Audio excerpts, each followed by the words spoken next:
Tanghaling tapat na nga nung oras na yan mga kamilyonaryo kong mamis, kaya naman naghanap na nga kami ng makainan.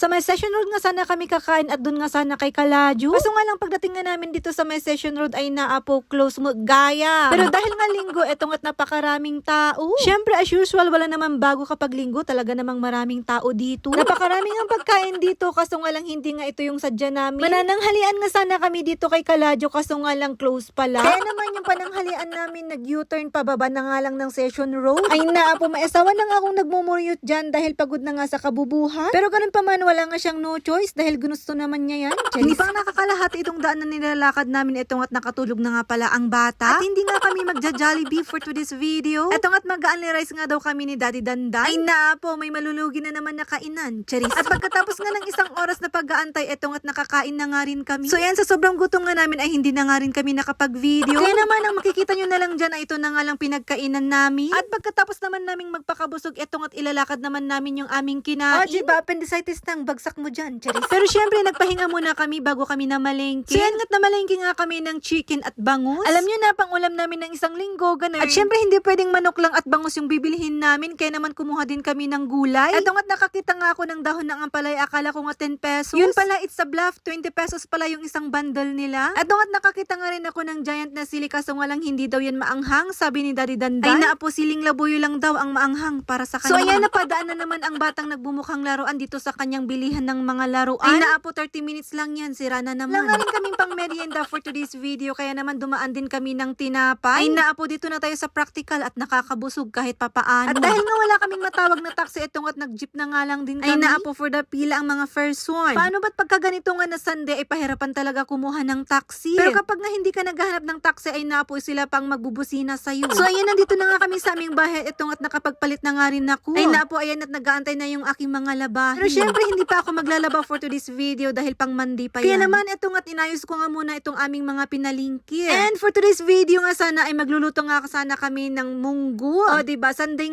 pero mag-uulam sana kami ng munggo. Pero bago nga ako magluto ng ulam, etong at nagsaing nga muna ako, ay naapo. Syempre tinansya-tansya ko na yung tubig, ganun. Kayo rin ba o ako lang yung nagtatansya pa rin ng tubig sa mga sinasaing? Ay naapo, makalumang tao. So ito na nga, tinugasan ko na nga itong aming biniling mga ulam. At dahil nga mag-uulam sana kami ng munggo, itong at inuna ko na nga linisan itong bangus. Syempre ang masarap na kapartner ng munggo ay prinitong isda. So ayan, for the prito na ang bangus at ready na ang ampalaya. Magpiprito na nga sana ako, kaso nga lang nakita ko itong tira naming tuyo. Tapos meron pa pala itong tira namin na ulo ng manok na binarbecue. Ay naapo, ang dami pala naming ulam for today's video. Etong at may tira pa pala kaming chop suey. Kaya naman ang nangyari, itong at tinago ko na nga lang itong dahon ng ampalaya at nilagay ko na nga rin sa ref itong mga natirang gulay. So ito na nga mga kamilyonaryo kong mamis ang ulam namin for today's video. Plano ko sana na ulam na munggo ay nagtago. Kaya naman mga kamilyonaryo kong mamis, ang ulam namin naging pangat. Pangat na tuyo, pangat na chop suey, pangat na lumpia, at pangat na ulo ng manok. At ang nangyari nga mga kamilyonaryo kong mamis, yung lulutuin ko sanang munggo ay si Daddy Dandan na nga lang ang nagluto. At niluto na nga lang niya ng sumunod na araw. Kaya naman hindi ko na nga na-videoan yung pagluto niya. At ito na nga mga kamilyonaryo kong mamis, tara at kain na nga lang tayo. Syempre ang unang-una ko nga dyang ginagawa ay hihimayan ko nga ng ulam itong si Arky Dandan. So yun na nga, halina nga kayo mga kamilyonaryo kong mamis at kain tayo.